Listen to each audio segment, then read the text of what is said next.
স্কুলের ছুটির পর চালতার আচার হয়তো অনেকেই খেয়েছেন। ছোটবেলায় যখন গ্রামে বেড়াতে যেতাম তখন প্রায়ই শখ করে আচারওয়ালা আসলে এই চালতার আচারটা খাওয়ার বায়না করতাম। অনেকটা সেই স্বাদ আনার চেষ্টা করেছি এই আচারের রেসিপিতে। তাহলে এবার আজকের আখণ্ড দেখুন হেসেলের কাণ্ড। এখানে দুটো চালতা নিয়েছি। চালতা কাটার প্রসেসটা একটু চ্যালেঞ্জিং, তবে অসম্ভব নয়। সাবধানে কেটে নিতে হবে, কারণ চালতা একটু শক্ত হয়ে থাকে। যাই হোক, কথায় আছে না, শখের তোলা ৮০ টাকা। শখ করে একটা আচার খাবো, এতটুকু এফোর্ট তো দিতেই হবে, তাই না? আমার মেজো ননাস তাদের গ্রামের বাড়ির নিজস্ব গাছের চালতা আমার জন্য পাঠিয়েছেন। মেজো আপাকে অনেক ধন্যবাদ। এবার চালতাগুলো টুকরো করে কেটে নেওয়ার পর বাহির এবং ভিতরের লেয়ারগুলো ফেলে দিচ্ছি।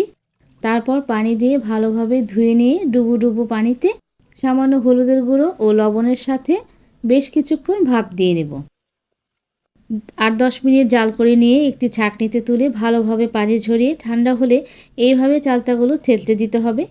চালতা বেশ শক্ত এবং অনেক আঁশযুক্ত থাকায় এভাবে থেতলে দিলে যাবতীয় তেল মশলা খুব ভালোভাবে আচারে মিশে যাবে। এবার আচারের মশলা সম্পর্কে যদি বলি, ১ টেবিল চামচ পরিমাণ করে আস্ত ধনিয়া, জিরা, ৫ ফোড়ন ও ৪-৫টি শুকনো মরিচ হালকা তেলে গুঁড়ো করে নিয়েছিলাম। এই মশলাই আচারের ব্যবহার করব। এবার চলে যাব আচার তৈরি মূল পর্বে। একটি কড়াইতে সরিষার তেল নিলাম 1/4 কাপ পরিমাণ।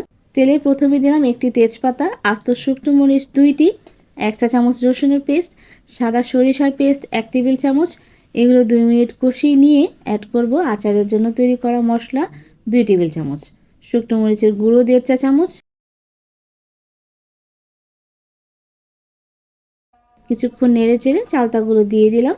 তারপর অ্যাড করব বিট লবণ 1 চা চামচ, সাদা লবণ 1/2 চা চামচ, চিনি 1/2 কাপ। এবার সব উপকরণের সাথে চালতা ভালোভাবে মিশিয়ে নেব। এই পর্যায়ে সামান্য ফুড কালার অল্প পানিতে গুলিয়ে আচারের সুন্দর একটা কালার আসার জন্য ব্যবহার করছি। এটা অবশ্যই অপশনাল, না চাইলে অনায়াসে স্কিপ করতে পারেন। এটা যার যার ইচ্ছের উপর ডিপেন্ড করে।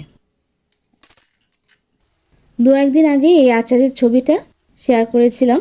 আমিনা ও স্বর্ণালী আপুর মতো অনেকেই তাদের প্রতিক্রিয়া জানিয়েছেন। সেখান থেকে ইন্সপায়ার হয়ে এই রেসিপিটি শেয়ার করছি। সবশেষে 2 টেবিল চামচ সাদা সিরকা দিব, যেটা আচারটাকে প্রিজার্ভ করে অনেক দিন ভালো রাখতে সাহায্য করবে। বাইরে রুম টেম্পারেচারে রাখলে 2 মাসের মতো, আর ফ্রিজে রাখলে 6 মাস পর্যন্ত সংরক্ষণ করে খেতে পারবেন। বেশ কিছুক্ষণ নেড়ে চেড়ে জাল করার পর যখন এরকম কিছুটা ঝরঝরে আর কিছুটা মাখা মাখা হয়ে আসবে, তখন চুলা থেকে নামিয়ে ঠান্ডা করে নেব। তারপর পছন্দ মতো কন্টেনারে সংরক্ষণ করতে হবে। যারা এখনও চালতার আচারটি বানাননি বা বানাতে চান, রেসিপিটি ট্রাই করবেন এবং জানাতে ভুলবেন না। আর অবশ্যই আমাদের পেজটি ফলো দিয়ে সবসময় পাশেই থাকবেন। That's it for today and thanks for watching. Assalamu alaikum.